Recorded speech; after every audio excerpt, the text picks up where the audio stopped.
Now I'm going to tell you 7 Disney dad jokes, Disney Travis, and if I can make you laugh, you're going to use Disney magic to bring me and all the ballers into your Disney basement for a tour. Okay. Ballers, comment on this video, man, and we're going to feature one of the comments in the next video. Just like this one below. Joke number 1. Hold it, Disney Travis. Ready? Okay. Good. You're already making me laugh. You're already laughing. I love this. All right. What did Snow White say when she was dropping off a roll of film? Oh, I don't know. Someday my prince will come. Laugh. Joke number 2. That was a laugh. Totally. Joke number 2. It was, yeah. I gave Queen Elsa a balloon, man. That was a mistake. She let it go. That's a no. Okay, joke number 3. Ready? Hold it. You like Pirates of the Caribbean, right? I do. You know how you make a pirate angry? Take away the P. And then he's irate. Oh, jeez. Okay, yeah. I can chuckle. All right, speaking of pirates, joke number 4. Where did Captain Hook get his hook? Do you know? The second-hand store. Is that a laugh? That's that a good seems one, like too. a chuckle. I could, Yeah, that one's funny. Joke number 5. Remaining in Adventureland, here's a Jungle Cruise joke. You know how you tell a crocodile from an alligator? No. Simply pay close attention to whether the animal sees you later or in a while. Oh, God. That place looks really cool. I'm psyched for the tour. Good jokes. Joke number 6. What does Daisy Duck say when she buys lipstick? I'm gonna guess. Just put it on my bill. Boom! Yes! Still counts! That'd be something that I'd tell my kids. So, Good. and I laugh at my own jokes. Okay, good. You just did. Perfect. All right, final one. Joke number 7. We're wrapping it up at Cinderella's castle. Why is Cinderella so bad at soccer? Well, for one thing, she's always running away from the ball. And secondly, she has a pumpkin for a coach. That's a multifaceted joke. It is. Travis, you're fantastic, man. I think we got like 5 or 6 laughs out of 7 on that, which is an amazing score. All right. Well, they're good jokes. Thank you so much. All right, ballers. Now we're all going to say the magical Disney words, and they're going to transform me into a cartoon and transport all of the ballers watching into the Disney basement, but you have to wish as hard as you can. 1, 2, 3. Free Dole Whip. Whoa. Hey, I'm really a cartoon, and I'm here in the Disney basement. What's with the garbage can here? I made the garbage can. Disneyland has a lot of famous garbage cans that are themed based upon the land they're in. So I wanted to have something that fit because it's kind of an icon of the park. You're being modest. You basically manufactured even the rivets. You did that, right? Yeah, and it's all aluminum, and everything basically came from a recycle store. So, Travis, what gave you the idea and motivation to begin? This basement had a couple of bearing walls, and that was it. Everything else was wide open. I wanted something that was kind of unique. Yep. So I drew up some plans, and I noticed that what I had drawn lined up with photographs that I had taken. And I really like the method that they do things. I like their architecture, the thought that goes into it. So I was happy to settle on doing the Disney because I had ideas for like an abandoned, like old mine, like cowboy stuff, pirate stuff. Really? Were you going to make like a dock ride down there? Well, I got the water portion. My wife said no way. It's fitting that you chose that because, Disney does a lot of work with architectural illusions and scale and things. What are some of the things that you did to give illusion of scale in your space? Everything's scaled. Everything's about 77% of full size. So that allowed the visual that it's full scale, but if a person stands up next to it, you realize that it's smaller. I do have some features that are on the doors, light fixtures, things like that actually had to be slightly smaller. Like if you're just standing back and looking at it as a whole, you don't consciously notice that it's scaled. Can you give us a little walkthrough of what the buildings are that we see replicated? And This is Mr. Toad's Wild Ride. This is the entrance to the ride. Everything down here is something that I've made or significantly altered. This is actually just wood from Home Depot that I've dressed, kind of weathered the rough texture that the doors at the ride have. Yeah, so these were sculpted, and then my brother made a mold of these. So these are actually resin. These are actually 3D printed. This, I made the whole thing, the file, and 3D printed them, distressed them to make them look like metal. This is actually, it's got a foam underneath, and then it's got a hard coat over the top, and it's textured and painted. So that way it gives kind of the same look that the Disney one has. And this, on the other hand, this is actually Sculpey over a core of MDF. So it's got a wood core. Is the floor painted? This is actually stamped concrete. The pattern's not 100% accurate, but it's close. Then like this area here, so I laid down a stencil, put the concrete in, and then pulled the stencil up. And then once it was cured, I went back and filled in kind of like you would with tile. So it's got a grout in between, so it looks like individual laid bricks. One of my favorite things about the Disney basement is that detail behind you, which is just an illusion painted on the wall that makes it look like you can walk around the building. Yeah, which is really cool because it looks completely real. I think I could, as a cartoon, probably walk around the building. It continues farther and around the corner. And I actually used lasers and strings and stuff to try to get the perspective lines proper, so everything would blend. Now, are both of those sculpted, or is the left-hand post? Oh, they're both sculpted posts. Thank you.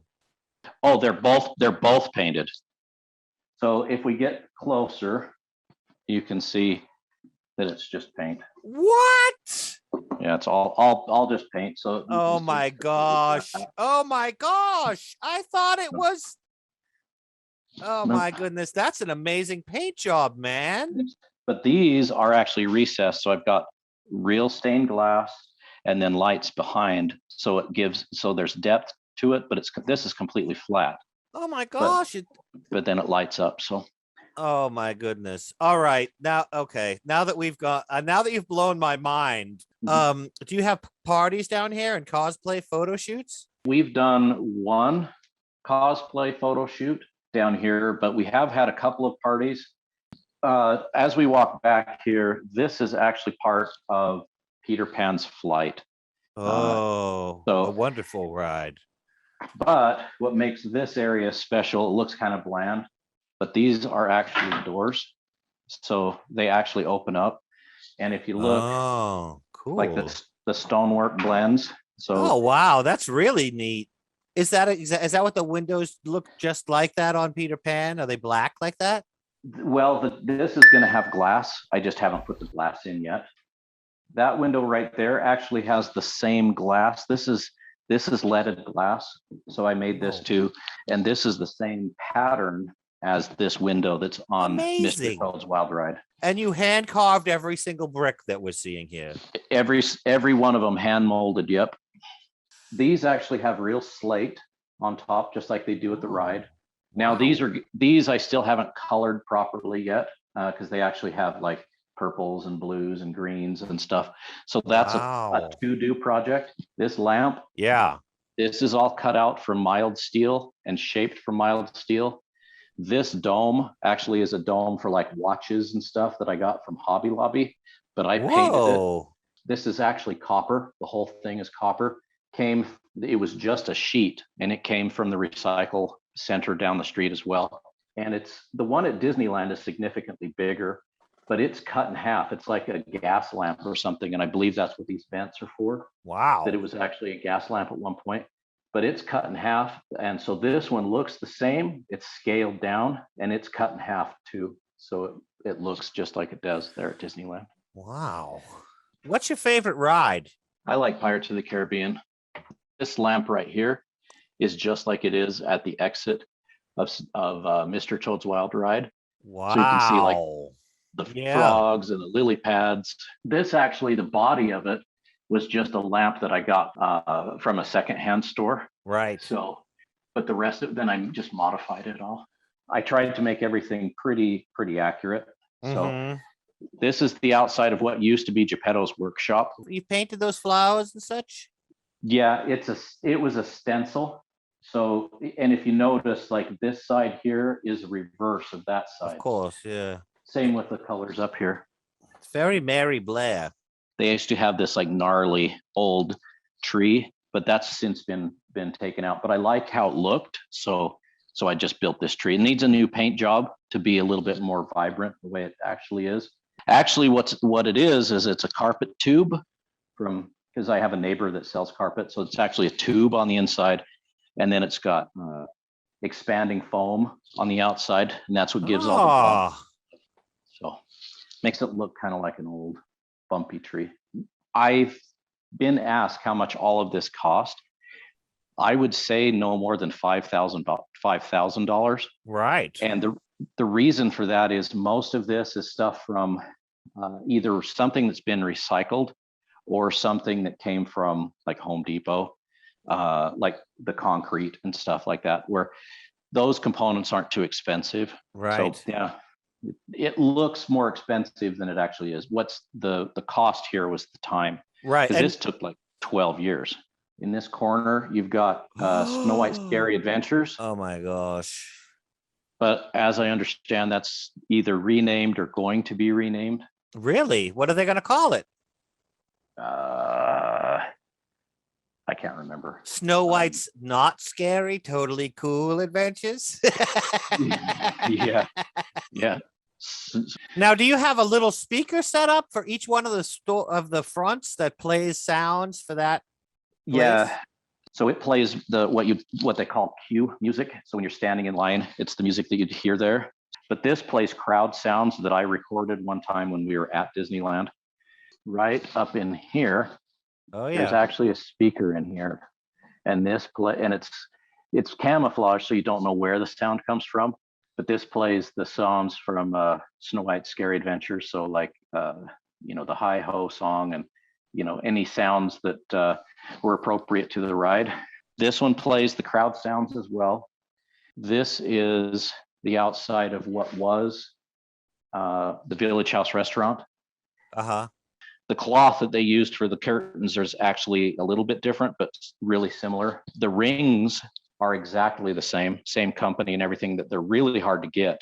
These are larger in diameter and they're fairly expensive. So what these are is actually the bottoms of glasses that I got at a dollar store, cracked them off and then painted them with a clear glass clear glass paint. Oh man, I love it. I love it. Same thing over here. It's like your entire basement is cosplaying as Disneyland.